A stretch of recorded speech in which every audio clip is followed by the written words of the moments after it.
Welcome into Triple Zeros, the anti-hot take sports show. I'm your host, Josh Buckhalter. Be sure to follow me on Twitter at JoshGBuck. Hit up the Facebook page, Clocker Sports. The website is clockersports.com. Email address is clockersports@gmail.com. And of course, you can follow the show on Facebook and Twitter at 30spod. That's the number 30spod. We are continuing with our series of great interviews because, I told you that's the best part about this job is getting to talk to all the great people that get to cover this wonderful thing that we call sports that everybody uses as an escape. Some people actually use it to make a living, and one of those people is joining me today. This dude is a absolute grinder. You can find him everywhere, and when I say everywhere, I mean everywhere. He's writing for a multitude of teams on Heavy. He covers the Celtics at Celtics Blog. He's the host of the From the Rafters pod with Sam LaFrance. He covers the Charlotte Hornets at the Hive, editor at Hoops Habit. Also, and this is perfect. This is my favorite one. Enjoy basketball. That's how you know somebody is passionate about what they do, and he's also a partner with the famous guy Boston Sports. Joining me today is the one and only Jack Simone. Jack, thank you for joining me. Yeah, of course. Thank you for having me. I'm super excited. That was one of the best intros I've ever gotten, so I greatly appreciate it. I'm excited to talk sports. Dude, I'm out of breath, man. That's a long list of stuff. How do you find the time? It's a struggle. My sleep schedule is definitely not good. I definitely stay up way too late. End up writing, I think, till 3 a.m. some nights. It's a lot, but I mean, like you said, it's a joy to get to write about sports for a living. So I don't take it for granted. It's great. Now, as you all know, I cover Heavy as well. And in the group chat, it was pointed out that Jack works the graveyard shift. And you talk about writing at 3 o'clock in the morning. And actually, I've done my fair share. And I feel like, and I'm no lie, that's some of the best writing that I get done is when it's dead quiet and you're just alone with your thoughts. Are you that way too? Absolutely. I can crank them out because if it's that late at night, you have nothing else on your mind, nothing else to worry about. I'll throw up like a Twitch stream or something as background noise and I just start going and it flows. You're right. It just flows. It's tough, man, when you're trying to do stuff and during the day, there's just so many interruptions. So I totally understand that. And you know what? That it was a little bit of inspiration because I felt like a bit of a vampire. And I'm like, I missed those though because I felt like you just got some good stuff. So good to hear that I'm not alone. How did you get involved in sports writing? Have you always wanted to do this? Is this your lifelong passion? So funny story. I went into college, my undergrad as a nursing major, which I quickly realized after a year and a half, I was like, this is not for me. I'm not built for that. And then I went to education because, I always liked working with kids. I worked at a summer camp. I was like, oh, this will be cool. And again, quickly, I just realized I can't find myself doing this. And I'd always thought about starting, I wrote for the school newspaper in high school for a couple of years. I always enjoyed writing about sports. So I started my own blog, which is called Bannertown USA, which I don't have time to write on as much anymore, but I started writing on there. I would write recaps of every Celtics game because I'm from Boston or Boston area. Recaps of every Celtics game, Celtics articles, stuff like that. I started the From the Rafters podcast, like you said, at the end of 2019. And then from there, I just started applying places. Like I started writing for Hardwood Houdini at Fansided. And then I went to All You Can Heat at Fansided. Now I'm at Hoops Habit at Fansided still, which like you mentioned. And then I landed stuff at the Hive through some connections I had, Celtics blog after that, and then Heavy obviously now. So I kind of just, snowballed it into this job where I get to write about sports, which is crazy considering, like I said, I started college in a completely different place. But I'm extremely grateful that it's gotten to this point. It's just been a lot of, like you said, grinding until I get to here. So it's awesome. Yeah. Yeah, dude, you put in tremendous work. Follow him everywhere, dude. On Twitter at Jack Simone NBA. That's at Jack Simone NBA. Just how it sounds. Common spelling on everything. Let's get into it because again, you got a lot of ground to cover. So let's talk about the big one. Obviously, Boston Celtics bowing out in 6 games against the Golden State Warriors. What are your thoughts on the finals? Yeah. So like I said, from Boston, grew up a Celtics fan, cover the Celtics. So it wasn't ideal. It wasn't my ideal outcome, but I don't know. To me, it just looked like they were outclassed. And at the same time, weirdly enough, I think this is the mindset I had. If the Celtics played the right way, I think they were the best team in basketball. And I genuinely believe that. The issue is they didn't play the right way consistently enough to be the best team in basketball, like in actuality. The turnovers, I'm sure everyone has heard enough about at this point. Turned the ball over a ton of times. They were awful on the glass. They got killed on the offensive glass by Kevon Looney, by Bam Adebayo, by everybody they played in the playoffs. And then just a stagnant offense. They kind of reverted back to that 2021 Celtics offense, as we call it, where it's just a lot of isolation basketball. And that caught up to them in the finals because the Warriors are a seasoned team. They know how to take advantage of their opponents' deficiencies, if that's the right word. So whenever the Celtics would turn the ball over, Steph Curry would hit a three. Whenever Marcus Smart or Jayson Tatum or Jaylen Brown would come out and pull up a three in transition, that's, stagnating the offense and not part of a good flow, Steph Curry would take the ball, run down and say, hey, this is how you do that. And he did three. It was just like they were ready to answer to every one of the Celtics mistakes. And Celtics in 6 or Celtics in 7 didn't happen. Warriors in 6 or 7 did happen. We knew it would be a close series. And we got, I guess, the wrong end of that from my perspective, at least. You know what I really appreciate you saying outclass in your open, because I heard a lot of the latter part of they're the better team if they do these things. But I felt like over the course of a series, if you're consistently not able to do those things, then there's a good chance that the other team has a good hand or a big hand in what's happening. It sounds like you have an appreciation for what the Warriors were able to do to kind of maybe not necessarily take the Celtics out of their game, but just kind of put them a little bit on edge. And we know that they don't necessarily respond to being that in that situation very well. And I want to ask you about that in particular, and about a player in particular, and that is Jayson Tatum, because Jayson Tatum had a lot of good things going for him coming in. He had the monster game in the Eastern Conference Finals. He did the Kobe Bryant armband thing and the text message thing, and then it kind of went south from there. What are your thoughts on Jayson Tatum and how he performed in the finals? Yeah, so I mean, the Kobe thing, I don't have a problem with. I think that's just normal stuff. Him and Kobe were obviously very close. I think it's funny that Lakers fans get to rag on that. Congratulations, enjoy it from your couch in the postseason. No, but in all seriousness, Tatum was bad. I mean, I'll call a spade a spade. He had a terrible finals. The playmaking was great, but as soon as the Warriors, shifted their defense in game 2, which I wrote about, Tatum kind of crumbled. He didn't really have an impact. And I'll be the first one to admit it. And of course, like you said, the Warriors deserve all the credit in the world. They played a phenomenal series. Andrew Wiggins was absolutely amazing in the finals. He was the second best player in the series, not on the Warriors, in the series. And I'll stand by that. He outplayed Jayson Tatum. And I understand the stats won't necessarily say that because Tatum shot well from 3, but Andrew Wiggins was a more impactful player than Jayson Tatum in that series. And I'll stand by it. It's just, I'm not ready to say trade Tatum like some crazy Celtics fans do on Twitter, which is, wait, is that really happening to me? I've not actually, but I've seen it in places. You'll get those same, Boston sports radio Celtics fans who only listen to that type of media to say stuff like that. But realistically speaking, like I said, I think the Celtics were just outclassed. I think they got caught up in the bright lights, maybe a little too much. Fell back into those sloppy, offensive tendencies that the Warriors took advantage of. So credit to Wiggins, obviously credit to Steph. He was phenomenal. Credit to Draymond. And I know he had his beef with Boston. I love Draymond. I've always loved Draymond. I always have respect for Draymond. He is awesome. He is everything I love about basketball encapsulated in a nutshell. But at the same time, he is the exact player you absolutely hate to play against, but you love if he's on your team. And I can respect that because Marcus Smart's been a Celtic for a long time. So it was a tough series. Jayson Tatum, he didn't play well. He shot, I think, something like 30% on 2s in the series. It was just the 3-pointer was there, but once he got inside, the Warriors just clamped him up, and that was a killer. So if he can work on that and work on his decision making, knowing when to pass, knowing when to go strong, because he was foul hunting a bit too much and mismatch hunting. Just his decision making, I think, and that will come as he matures. He's still only 24 or 19, as Celtics fans like to say. It'll get better moving forward. I'm not concerned. It was a tough series, but it was a phenomenal season. You know what? I'm glad you said that it's not really going on like in mass, at least, about trade Tatum, because that's crazy. Like you said, he's only 24 years old. I do wonder if I this is my personal, like, oh man, because I just saw how they were kind of, you could see it got to them mentally. That the game 5 loss, I think I could just see it. They're kind of broken. And that, to me, I worry about them being a sort of Oklahoma City Thunder with Durant situation, because, and I'll just combine these two.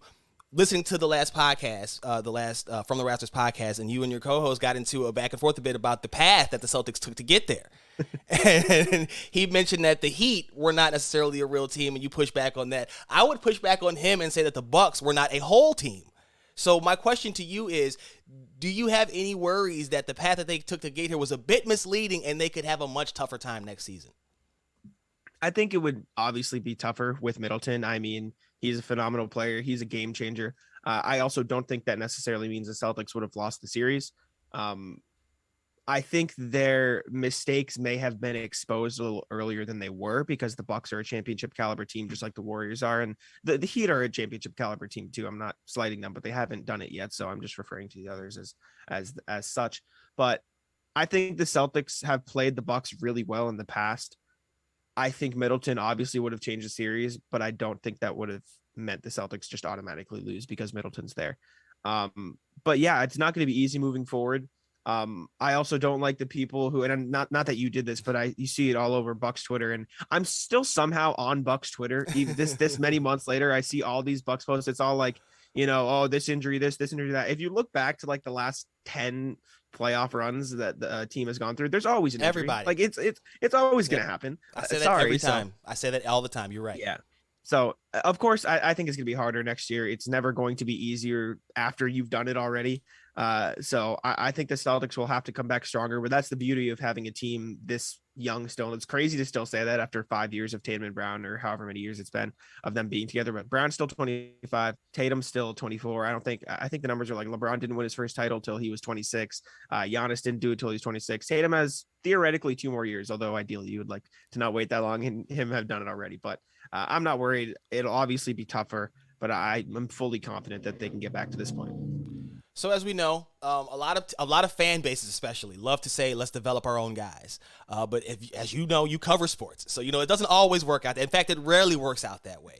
And covering the Atlanta Hawks as a team that went to the Eastern Conference Finals last season and then regressed big time this year, I know that doesn't always work. So I ask you, what moves do the Celtics need to make sure that they maintain and then improve upon their standing this year?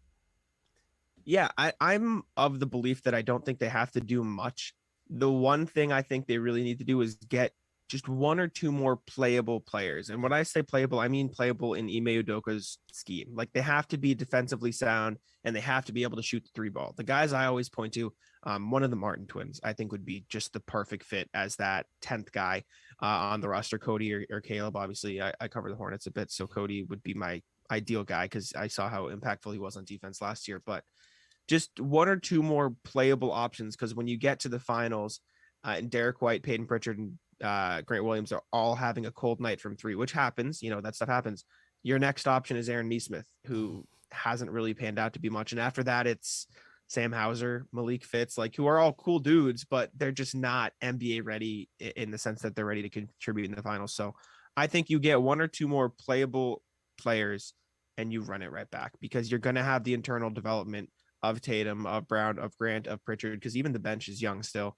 And Robert Williams, hopefully, praying that he's healthy for an entire season would be great too. And obviously, Al Horford's probably going to regress a little, although a lot of people assume that this year, and he was phenomenal. So I think internal development, 1 or 2 more playable guys, 3-and-D wings for me, I think is probably the position of need I would go with. And then you run it back with this team. Before we get into the differences, because I think that you're right about having the guys that you can go to and count on. And it's weird because not necessarily having more experience, because Golden State was able to turn to their younger guys and get them in there for a few minutes. And I don't necessarily believe that they're more prepared than the Celtics guys, but I would say that their raw ability is better, so they could probably get by a little bit more without the experience. But you talk about Derek White.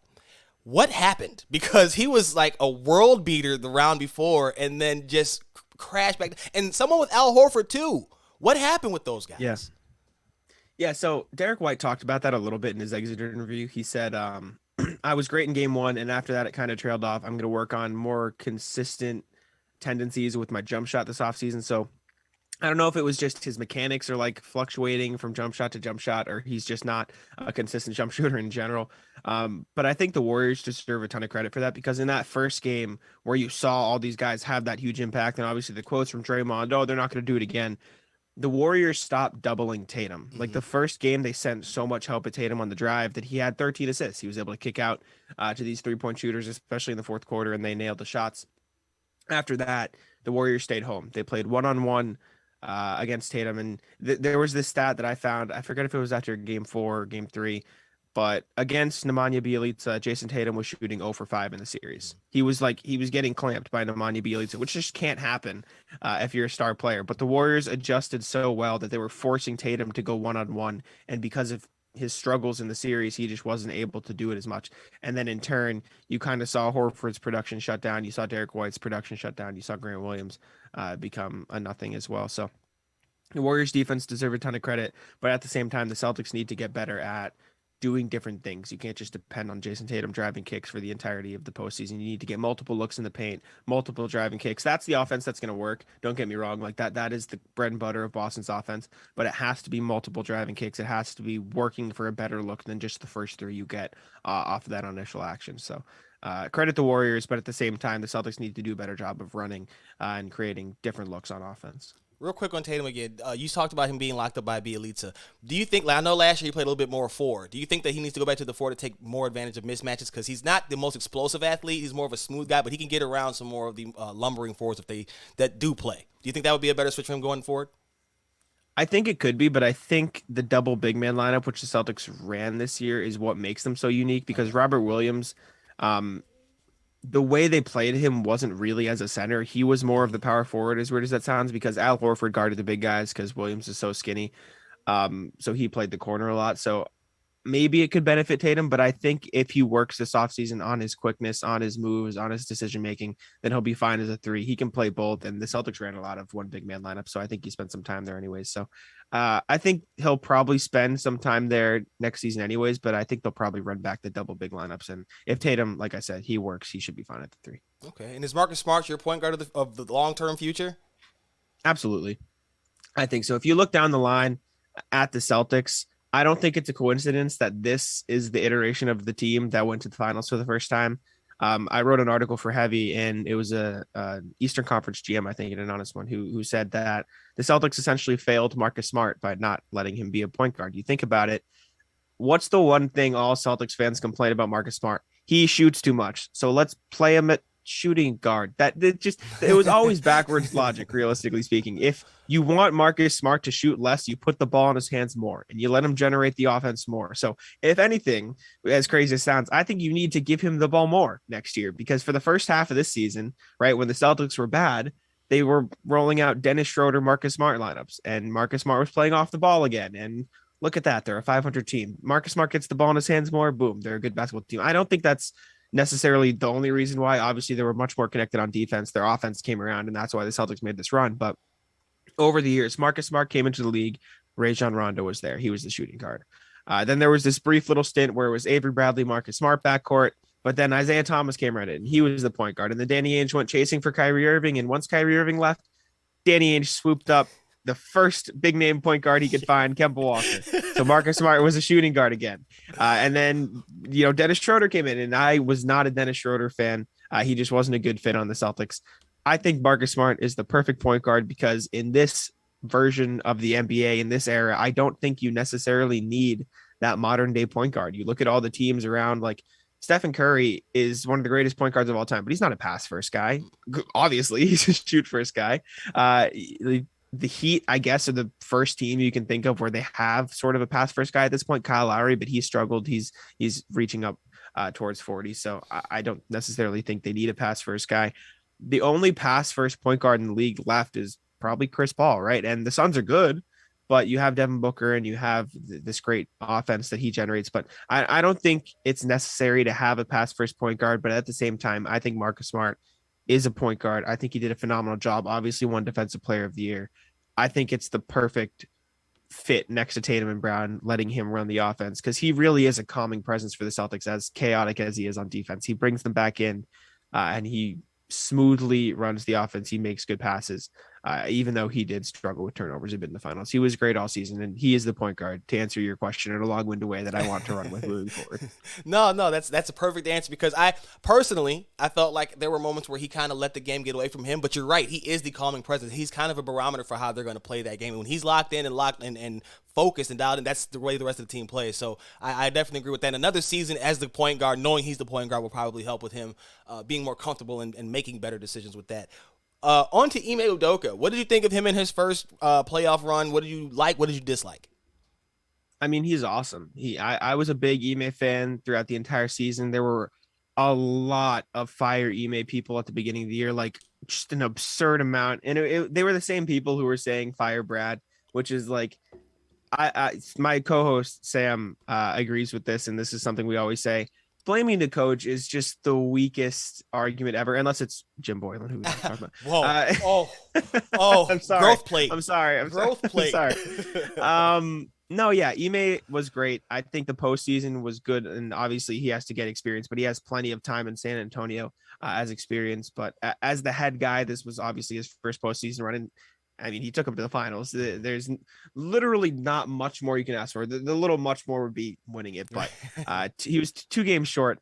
I think he did a great job, but at the same time, I think he would be it would help him to have those 2 more extra guys I talked about, being able to go to one more guy off the bench that he trusts, being able to go to one more Cody Martin, Caleb Martin, center off the bench that can defend the rim well off the bench. And I think Daniel Tice is fine, but having another like 4 or 5 mismatch guy that can kind of mimic what Rob does would be very useful, because that's what the Celtics kind of did with Derek White. You got a second Marcus Smart essentially to come off the bench. So getting one of those for Rob would be great. But I think Ime was good. I think he managed everything well. I have no real complaints for him.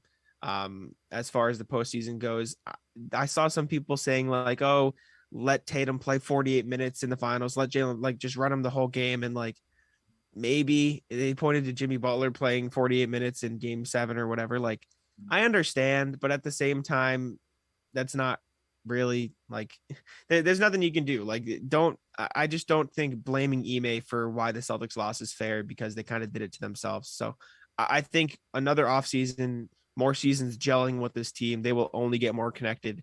I have no complaints with Ime throughout his first season.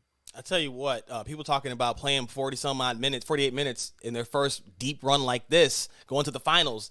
You're going to see some dead legs, okay? Like you talk about Jimmy Butler's been grinding like that for years, right? He got broke in that way. So that's not as easy as people want to make it seem, especially when you're going to a team like the Warriors with the Draymond Green who's bumping you and jabbing at you and talking to you and getting you distracted and all type. And then Steph is hitting threes and running away before they even go down. Like there's mental aspects that I think people kind of dismiss too often when they talk about what's going on in terms of just that. Just, like 48 minutes, dog, in the finals. Crazy. After the run they just had. They had to go through 2 7 games. That's that. So I'm totally with you on that. Let's talk about the Hornets. You cover the Hornets for At the Hive, part of the SB Nation network, and the biggest thing is Kenny Atkinson. Looked like everything was good to go. I'm a big Kenny Atkinson fan. Was kind of ticked off that the Brooklyn Nets fired him. I didn't think that was a smart move. Whatever. What are your thoughts about him being hired and then backing out? Yeah, it's crazy. I can't remember the last time I saw that in the NBA. I know Josh McDaniels did it in the NFL a couple years ago, but it's just wild. Everything I'm seeing is like he did it for family reasons. So I'm always a big, life first, basketball second. If that's what your family wants, I'm not going to like rag on the guy too much, but it is a very bad look, especially for the Hornets, because now you're supposed to like, what are you supposed to do? Right? You turn to Mike D'Antoni and you're like, hey, That's thanks for big being head this. you did not want to have to send. Yeah, like thanks for being the second option, I guess. Would you like to come be like, if I'm Mike D'Antoni, I'm like, no, like I don't like.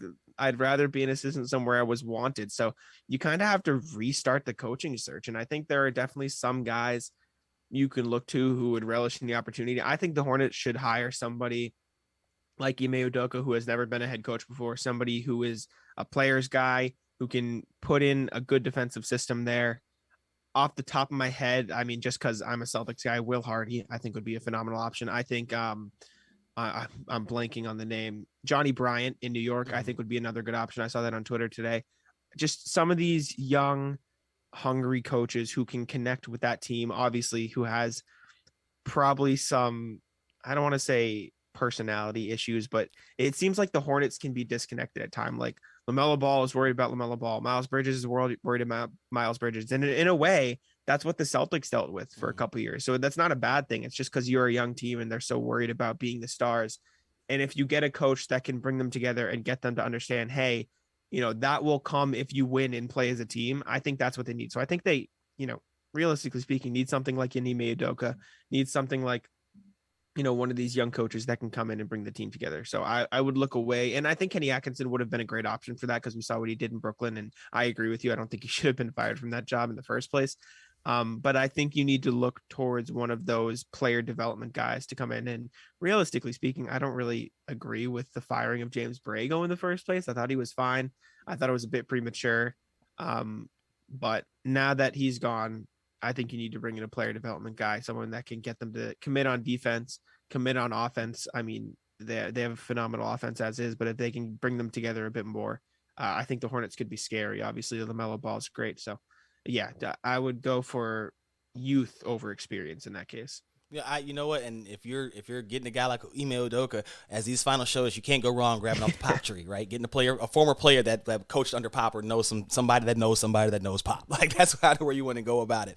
The Borrego thing is interesting because I'm kind of with you. Like I don't know, I get it that you want to see better defense, but as you mentioned, this is a young team. Like they're getting in trouble for stupid stuff. That just shows you how young they are. Like you probably want to let that kind of set in. Get him a better bench. Let's see if you can get some guys around him, some assistants around him that can help coach that up before you just, jettison the coach after your most progressive year in a while. Like it just seemed like they were doing so many right things and then it just kind of, oh, you know what? Let's take this opposite direction real quick and see where that takes us. That just was weird to me. Yeah. I've noticed that you've been covering a lot of prospects. Is there anybody that you had in mind in particular for the Hornets? Yeah, I love Jeremy Sohan. Is that how you say it? I said Sochan for a while, Dude, and I messed I've been it up. struggling with that thing all season. I'm glad I'm not alone, and I'm glad oh, man. All right, cool. Yeah. All season. Always mess me up. No, the Hornets obviously need defense, and he looks like he's going to be one of the most complete defensive guys coming out of the class. Tari Eason looks good as well, and I hope I'm saying that right. But I really like Sohan. I don't know if he'll be available at 13 or 15. He might. I've seen a lot of mocks where he goes at 12, and it's like, oh, he's just so close, like one more spot. But I think he would be great. But I think the most gettable guy who is just like screaming Hornets is Mark Williams, right? Excuse me. You get to 13 or 15, you get this ridiculously athletic 7-foot center who can catch lobs from LaMelo Ball, who can play great defense in the paint, something the Hornets don't have. Like their best lob threat over the past 2 seasons has been Bismack Biyombo, right? Mason Plumlee. Like Mark Williams would be an immediate just upgrade from all of them. And I think what's even more important is you need a coach that will play those guys. Because I think one of the gripes fans had with James Borrego was like no one's heard James Bouknight's name in a year at this point, which is crazy. Yeah, he's right? too talented to be sitting like that. All this potential coming out, and you see all these things. There were reports like he almost had a fight, like a physical altercation with the coaches. He got into arguments. You saw that clip of him at UConn getting thrown out of the game and sneaking back into the fan. Like there's obviously maturity problems with. Like I said, with the whole team, I guess at this point, I'm sure you've seen some of the antics some players have gotten into this summer. It's been a wild one. Yeah, I think Mark Williams, in terms of a pure on-court fit, coming back around to the draft would be great. If you can somehow walk away from the draft with Jeremy Sohan and Mark Williams, I think that would be the ultimate win. That'd be just absolutely amazing. But if one of those guys is off the board, I would still probably lean defense. Tari Eason comes out as a name to me. The 2 guys I've covered so far are Johnny Davis and Malachi Branham. If I'm saying those right too. I've been the Celtics have completely encapsulated my entire mind for the past few weeks. I guarantee you I'm going to say so many names wrong on draft night, but I think those 2 are interesting. Johnny Davis is probably who I'd lean with because of the defense he brings, but Sohan is, I think, the dream target for me as a Hornets guy. And Mark Williams is the obvious fit. If he's there and they don't pick him, then they have other issues going on. That's what I think. He doesn't bring defense, but a veteran guy, I guess you call him a veteran, he's still young. A guy that I think would be a good fit for the Hornets would be Marvin Bagley. I think that his athleticism would play well down there with that kind of style that they want to play with LaMelo at the point and everything. You think he'd be a good fit? I think he would be. I think you saw it in Detroit that he fits better as a center than a power forward, which is what he was trying to be, pigeonholed into in Sacramento. It's so weird. I feel like so weird. They're so weird. That's a whole nother conversation. I think Bagley will probably end up back in Detroit just from what we saw. But at the same time, if they pick, I guess they're probably slated to pick Jaden Ivey or Keegan Murray so they can still use a center. But if they're running with Isaiah Stewart, he's going to be the backup guy. And if Marvin Bagley wants more money, blah, blah, blah, he could choose somewhere else.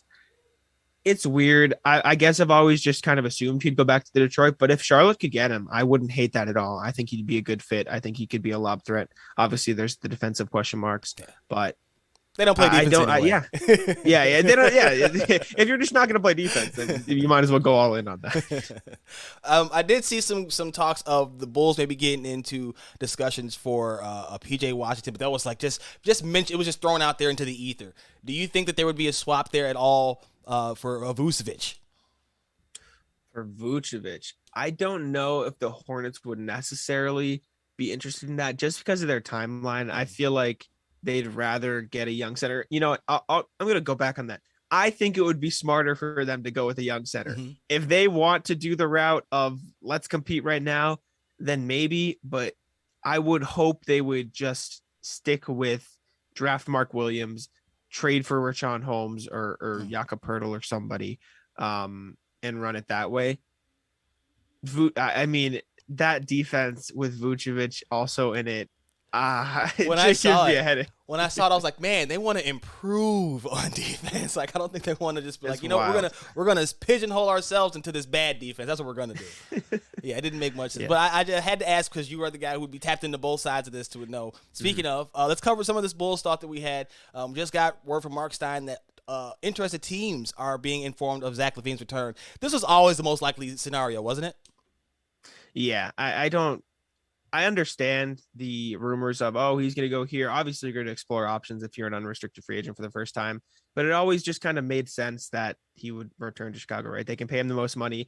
And if you're Chicago, you do not want to let Zach LaVine walk. Like, imagine you offer him like this, just like 2 million less. And he's like, nah, I'm out. How bad does that make you look? Like, he is by far the best player they've had in a long time, right? In my opinion. So, I think you have to keep him around. Obviously, Lonzo's going to come back, hopefully, eventually healthier. Fingers crossed. That's another wild rumor. My friend Sam, who I co-host the podcast with, you probably won't love to hear this. His take for years was Zach LaVine is bad, and I always was like, "Are you crazy?" Like, he's very much Bostonian in the sense that if you don't win, you are a bad player. Championship expectations. I get it. always the Boston mindset. So it's always like if the Celtics do better, his expectations and qualifications for being a quote unquote good player will go up. But no, Zach LaVine is awesome. I think he is the perfect fit on this Bulls team. Obviously, you want to get a couple more defensive pieces in there to mix, but I think Lonzo comes back healthy, full season of Alex Caruso. All these guys come back. You get an extra defensive center, a couple extra wings that can play defense. This is obviously a playoff team and has potential to be more. You know what? And I'm glad you feel that way about Zach. My favorite part about him is that he's worked himself into be this guy. Like he was not, he was a talent guy before he became as skilled as he is. And he's rarefied air. One of the few to get 24, 4-4 while shooting 38+% from three. Like he's guys need to, and he did that on a bum knee. Like I don't think people fully appreciate all that happened this year. Now we're talking about their playoff potential, right? And there's the rumor that just won't die. Rudy Gobert. Where are you on the Gobert rumors? Does he make them the team that they need to be? Does he get them close enough to pull the trigger? Where are you on that whole situation? Yeah, so my stance on Rudy is a little weird, even not like from a Bulls perspective, just Rudy in general. I think he's a phenomenal player. I think he's very clearly one of the most impactful defensive players we've seen ever, maybe, right? Like his ability to protect the paint is top notch, the best in the league, not even a question. Would I trade Vucevic for him if I'm the Bulls? Probably. I would probably lean yes. Like I think Gobert is just clearly the better player at this point, right? Hopefully that doesn't make me crazy. Would I trade Patrick Williams for him? Probably not, right? I think that's where you have to draw the line. I think the package you've seen of, I think it was Kobe White, Vucevic, and Simonovic, and maybe I'm pronouncing that wrong. But I think that's probably the most line you offer. Mm-hmm. Maybe a couple picks, right? Because if you're competing for the playoffs, picks become kind of useless anyways. That's probably the best. Patrick Williams, absolutely not. I think he has potential to be exactly what you need and more, right? This defensive presence that can protect the paint, the perimeter. Like he's exactly what you want. I'll put it this way. He's the Toronto Raptors dream, right? This just long wing that can defend everything and also score. So I think the Bulls need to hold on to him for dear life, especially if for some reason this team like doesn't meet expectations, right? Like let's say DeRozan doesn't have as good of a year, which is very possible, right? Because this season was so great. Vucevic starts to decline as well. You need some of these guys on the rise that can continue to improve and keep the ceiling of that team high. And Patrick Williams is that. So I think getting rid of him would be foolish. And I don't think the Bulls are going to do it anyway. So like I said, I think Vucevic, Kobe White, and picks or whatever is the line for Gobert. Patrick Williams is where you draw it and you're like, no, we're not doing that. I'm 100% with you. There are some deals that I probably would make for Patrick Williams, but they're not available, and so yes. My Gobert take is interesting and well in that I'm not a big Gobert fan because I am not a fan of one-sided players who are and I don't know if it's necessarily offensive limited, but he's not dominant offensively as well. So I always felt like he was a little bit overwhelmed. However, for this Bulls team, if you swap him out for Vucevic, I do think that that's probably the best fit for him that I've seen in quite some time. And for people who have been, and I keep saying, I'm gonna keep repeating this every time I get a chance. People who are concerned about the fit with him and DeRozan, well, we know DeRozan's going to shoot anyway. Like, it doesn't matter who's there. And so I'd rather have a guy who could put it back up. But I'm definitely with you on the line in the sand is probably Kobe White, Vucevic, and Marco. And even if I don't want to put in Marco, you can have the pick. I don't need any more younger guys that I got to develop that I don't know what they're going to be. Like, we've had Marco in the system for a year. He's putting on some poundage. Let's work with that instead of trying to mold more clay. And like, even if we want to develop for the future, it doesn't have to be 4 or 5 years down the road. It could be 2-3 years down the road. So I'd rather have a younger instead of rookie. But talking about Kobe White, what is your take on Kobe White? What do you think his value is around the league, especially in light of the Christian Wood trade? I feel like it's lower than it should be at this point. I still feel like he can be an impactful point guard. I don't know if he'll ever be the star that a lot of people wanted him to be when he first came to Chicago as the 5th pick, right? Am I crazy? Seventh overall. 7th. Oh, I was close. Yeah, no, you were in the neighborhood, man. The Cam Johnson moment, obviously. Yeah. Cam Johnson went. Whoa, I love it. That's one of the best draft moments of all time. Real quick, I think people would now say Cam Johnson's the better player. If you polled the basketball world, they would say Cam's a better player right now. I'm sorry to interrupt. Probably, Put that out there. At least more impactful at this point. I think Kobe White still probably has that potential, but in terms of impact, Cam Johnson, I mean, what he's doing for that Suns team is awesome. I think if you find the right place for Kobe White, he could have solid value. The Christian Wood thing was wild to me, and I think he probably could have had more value, but I think the Rockets they wanted to clear space more than they wanted to get players back, if that makes sense. Like maybe you could have gotten, I'm trying to think of teams in like the middle, like if the Hornets wanted to trade 15 for Christian Wood, maybe that's something you could have explored, but then you would have had to match salaries, probably taking back Kelly Oubre, and that's a bigger contract to eventually waive than what was it, Boban, Sterling Brown, Trey Burke, Marquise Chris. Like they can waive all those guys and just not feel it at all. I think they're going the Thunder route of let's commit to our young guys completely, not have any veterans on the roster whatsoever. Like they're still looking to trade Eric Gordon. So I think that's what they valued more than getting actual value back. Not to repeat myself, but as far as Kobe White, if you find the right team, I think they could get a decent package.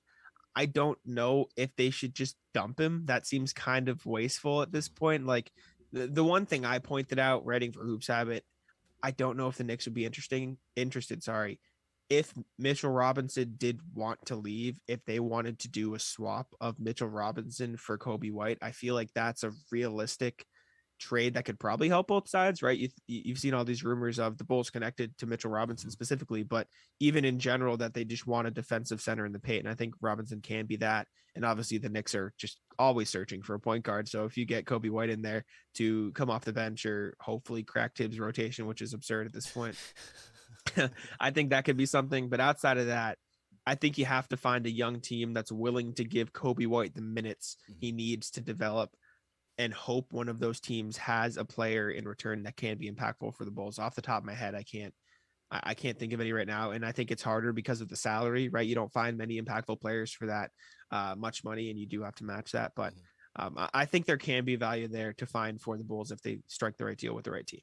Kobe's such an interesting case because despite all the ups and downs and everything, if you look at his season as a whole, he shot career highs from the floor, career highs from three. He went from being a starter to a bench guy, like dealt with all season. Like it's been a lot of stuff. So it's like, yeah, dude, he's so inconsistent. Well, everything's been inconsistent for him up to this point. So I'm in the same way. Like you probably don't dump him. And I've actually grown in my belief that there's a good chance we can see everybody come back until the trade deadline next year. Because I think that they might want to see how those guys do healthy, but I don't think that they will make the mistake of, say, the Atlanta Hawks, who waited the entire year and then let the deadline pass despite evidence to the contrary that they need to make a move. And just the pat. I don't think the Bulls would. I think Carlos is too aggressive for that. But I agree with you. I'm not sure that you just want to dump him just because you need to get rid of him right now. One last question. What are your thoughts on Billy Donovan, and what do you see this team needing to take that next step? Yeah, I think Billy Donovan's done a great job. I think his entire NBA career has been him doing a good job. You've seen what he did with all those Thunder teams. You saw what he did with that Wild Thunder team that was predicted to be like one of the worst teams in the league and bringing them to the playoffs. And Chris Paul deserves credit, but Billy Donovan doesn't get enough. I think he's done a good job of developing this Bulls team into the place where they need to be. I mean, he brings a good. It's not that he's a defensive guy, but he's also not an offensive guy. He brings like a good, well-roundedness to the table, which I think helps this Bulls team, who is probably more offensive driven, but they can, if they get the right pieces out there, I don't think that'll be a bad defensive team. And I think you saw that earlier in the year. I just think they need to get healthy, and I don't think that's talked about enough, right? Like, you didn't have Lonzo Ball for a good portion of the season. Alex Caruso missed a lot thanks to a certain someone. You look at all these guys down the roster. His teammate, or no, yeah. that was Grayson Allen. That was Grayson Allen. I'm thinking of he who shall not be named. Yeah. I think you get that backcourt healthy, and that defensive jump will help them at least stay as a 6 seed or above in the East, because realistically speaking, the East is getting better. Like, it's only going to get better. The Celtics are going to be back. The Bucks are going to be back. The Heat are going to be back. The Sixers would probably be back. They're weird. They're weird to me. Too.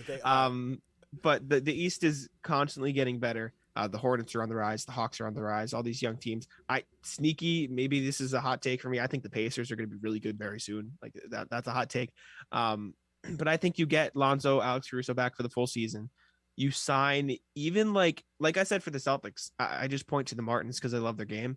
Even these like back end guys who can defend really well and give you that hustle, like the Bulls bring in a couple of those guys on these minimum contracts. They find, guys off the scrap heap, just getting NBA ready guys through the draft or undrafted free agency and summer league. I think you get a bunch of guys who can hustle on defense, who can play hard on that end to complement Zach LaVine, DeMar DeRozan, and Nikola Vucevic, who are probably one of the best offensive trios in the league.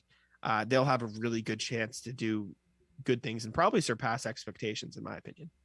Speaking of being one of the best at what they do, he is Jack Simone, one of the best in this business, man. Follow him on Twitter at Jack Simone NBA. Read his work, heavy everywhere. Celtics blog. Listen to the From the Rafters podcast. Read his work at the Hive. Hoops Habit. Enjoy basketball. And man, Jack, thank you so much for taking the time out to join us today. Yeah, I appreciate it. This was awesome. Again, like I said, one of the best intros, outros I've ever gotten. So I appreciate that. Anytime I'd love to come back and talk basketball. Anytime you need someone, this was awesome. Thank you so much. You're on record now. Now you got to come back. All right. That's going to do it for this episode of Triple Zeros. Be sure to follow me on Twitter at Josh G. Buck. Hit up the Facebook page, Clocker Sports, website, clockersports.com, email address, clockersports@gmail.com. And of course, follow the show on Facebook and Twitter at 30spod. That's the number 30spod. And until the very next time, you already know what it is, man. We're gone.